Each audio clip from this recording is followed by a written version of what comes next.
সংশোধন করতে হবে। সংবিধান হচ্ছে আইন শাসনতন্ত্র, তার জন্য প্রয়োজন, মানুষের জন্য প্রয়োজন। আইনের জন্য মানুষ নয়, মানুষের জন্য আইন তৈরি হয়।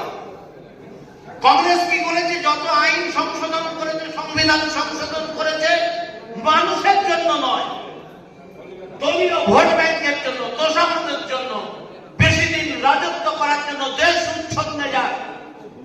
ভারতীয় জনতা পার্টি কি বলে? আমরা আগে বড় দেশ, দেশের ভাবনা, দেশ মানে মানুষ, রাষ্ট্র, রাষ্ট্রের সুরক্ষা দেওয়া, যেটা ভাবতেন বি.আর. আম্বেদকর। রাষ্ট্রকে কি করে সুরক্ষা দেওয়া যায়, তার জন্য অন্য ধর্মের যাত্রী তিনি অত্যাচার করেও তিনি এত শিক্ষা লাভ করেছেন, তার কোন ডিগ্রি নেই বলুন তো?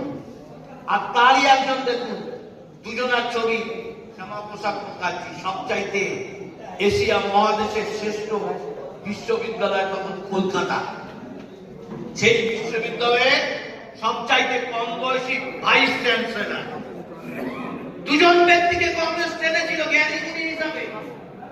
একজন হচ্ছে বি.আর. আম্বেদকর, ভারতের সংবিধান রচনা করেছে, আর একজন হচ্ছে ডক্টর শ্যামাপ্রসাদ মুখার্জি। দুজনকে মন্ত্রী দিয়েছিল, একজন আইন মন্ত্রী, একজন ভারী শিল্প দপ্তরের মন্ত্রী। বি.আর. আম্বেদকর আইন মন্ত্রী ত্যাগ করেছে, পরে কংগ্রেস তাকে হারিয়েও দিয়েছিল। আম্বেদকরের সঙ্গে কংগ্রেস কতটা বেইমানি করেছিল।